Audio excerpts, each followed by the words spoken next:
Alright. Okay. Alright.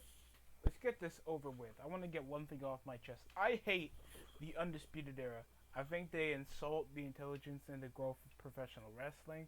I feel like all they do is get over all because their theme song's a tiny bit catchy and that Adam Cole has won over chant. Other than that, the guy can decently talk, but let's get it over with. Pat McAfee carried your ass. People didn't want to watch because Adam Cole was having 45-minute matches with Johnny Gargano and Tommaso Ciampa having one of the longest reigning NXT title reigns. You're the longest reigning developmental champion. Congratulations.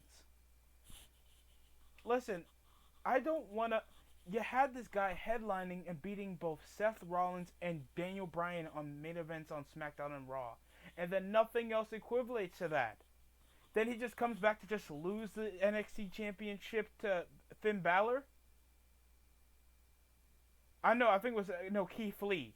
Keith Lee broke his reign. By God, guys, we had like a fatal 4-way Iron Man match. If that isn't like the definition of work rate, just comment down in the comment section below. What is the smarkiest match you can make in your mind? Anything that requires time, too much effort, a waste of energy with no storylines where everybody can just waste their time doing action with no semblance of a reason. That's literally what I think is like mega work rate over the standpoint of like no one caring and just showing that you can do athletic stuff. Most of their movesets are forgettable. His Panama Sunrise is just he jumps up from the second rope, hits you from a Canadian Destroyer. The only cool move that Kyle O'Reilly can do is just stomp you in the back of the head and just hit you with a forearm. Bobby Fish blank. And of course Roderick Strong is just do rip-off Claymore kicks. All these guys are just charisma vacuums, except people sometimes like Kyle O'Reilly because he's the most comedic of the four. And at least he has a likability charm other than the freaking rat tail he has out of his freaking hair. Like, cut that off. Adam Cole is short. He has no realistic ability to beat guys currently over on the NXT roster unless they force him to, like Keith Lee or Karrion Kross, Damian Priest, but they'll make him beat him anyway. Just to abstract the ego that you don't need charisma, a decent look like a wrestler, all you need is a forgettable chant, undersized, and a forcible underdog story to actually make you over. Look at Daniel Bryan. He's literally a Hall of Famer now. And what's Adam Cole's thing? Listen. I went to my first ever Raw event back in 2019, and I got a commemorative cup. It was in Nassau Coliseum back in I think November 3rd.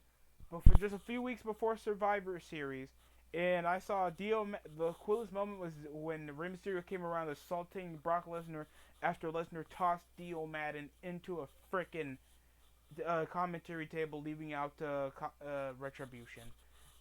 Jeez. Now I wish him back on commentary because of Retribution. So now he's coming out here.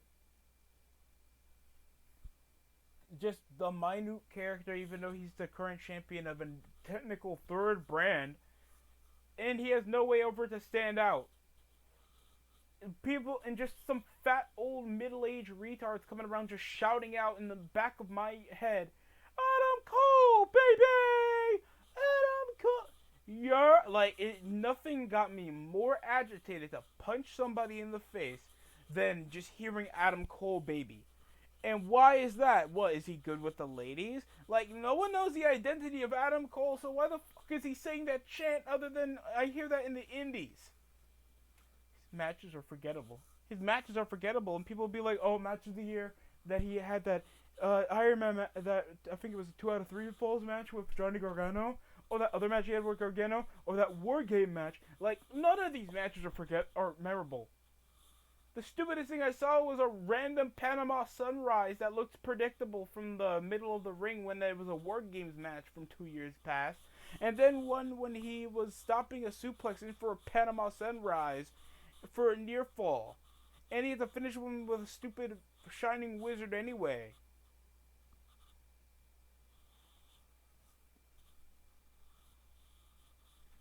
Another thing, the Undisputed theme song. Oh, especially that rap version where they had this random midget Leo Rush butt buddy cousin retard coming around doing a remix. It sounds like a bow. It feels like there's something wrong with your bowel movements right now, bro. It feels that, and they have to make a beat out of that.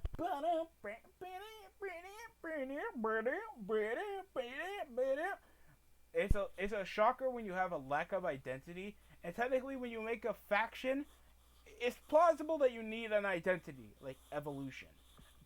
Freaking aces and eights, the Wyatt family, the Shield, like cool things like a bunch of successful dudes that are gonna take over the company, or a SWAT, or three young dudes that look like a SWAT team, or freaking cult, or a biker gang. I can identify that. What the hell is the Undisputed Era? That's undisputed that we're good wrestlers. If that isn't the most blandest thing I've ever heard in my life, I don't know which. I don't know which. And they make them feel like they're the most untouchable thing. They're bland as hell. I don't know which. I don't know if it's because I'm an old head or I'm expecting much that supposedly they keep trying to bring up to their mind like the third brand, even though they get lower ratings than AEW consistently. They'll hit like a 9.8 when AEW is off air or have to air on freaking Saturdays because people want to watch basketball more than pro wrestling. God.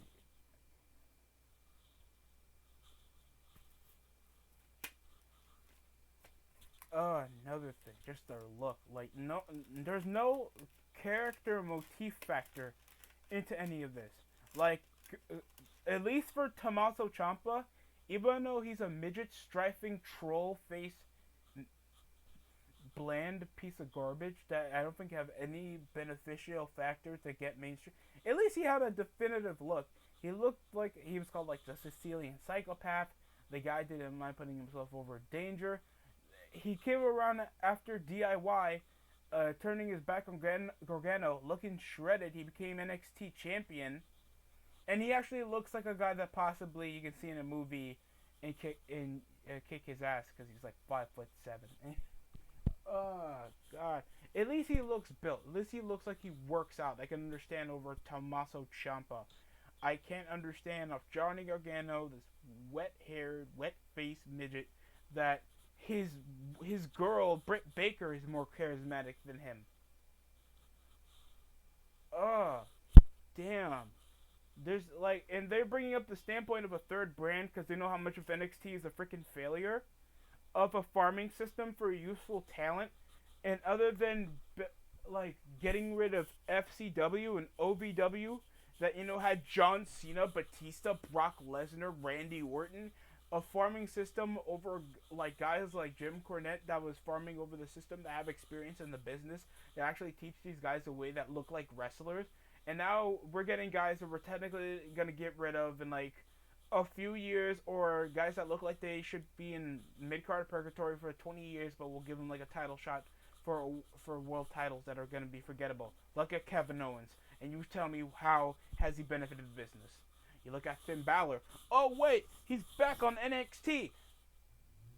That really didn't do anything. And don't blame the injuries. This guy had since 2016 until he came back to the main roster to NXT like 2019. So he has had in a few years of crap storylines, no charisma, no semblance of a character other than, oh, remember the face paint? What else about the face paint? I don't care that his name means some kind of Irish god that spits skull and pisses demon blood out the wazoo. It's not a character. Finn Balor sucks. All he does is kicks. He has no definable finisher other than the 1916 and the Brainbuster. The coup de grace sucks as a finisher. Sure, it hurts because it's a guy stomping on you on the chest, but it ain't gonna logically knock anybody out. That's like a stunning technique. Unless it's on a big dude, it's not gonna hurt. that much. And now we have the Undisputed Era, or like always the guys to be called up over to the main roster to do what? Other than the matches you want to see, how are these guys actually going to beneficially help the company grow? I would say a bit of a factor over Adam Cole because at least he can decently talk. Kyle O'Reilly at least has a benefit over some likability factor, but other than shouting Adam Cole baby and Undisputed Era, they're obviously going to break him up.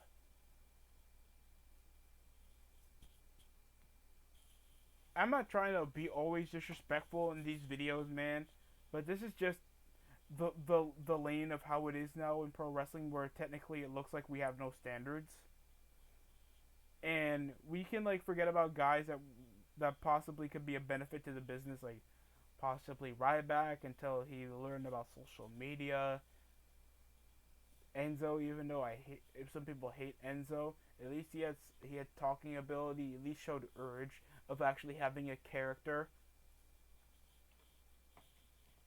You know, guys like that. Even freaking Eugene was freaking over, and he was a literal retard. Like, he was slow, and the fans ate it up. They wanted him to triumph over times when he was feuding with Evolution, when he was tagging with Benoit, when he was GM, when he was trying to do the whole gold medal challenge with Kurt Angle.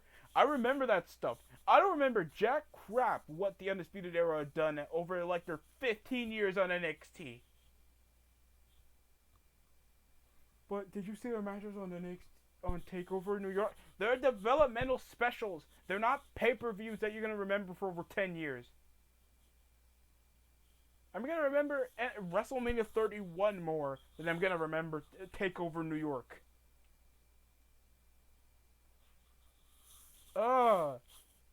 And we ignored Eli Drake for this. Like, this is the guys that we could sign. These are the guys that literally we could sign out of guys like James Storm and Eli Drake, and we screwed over Eric Young.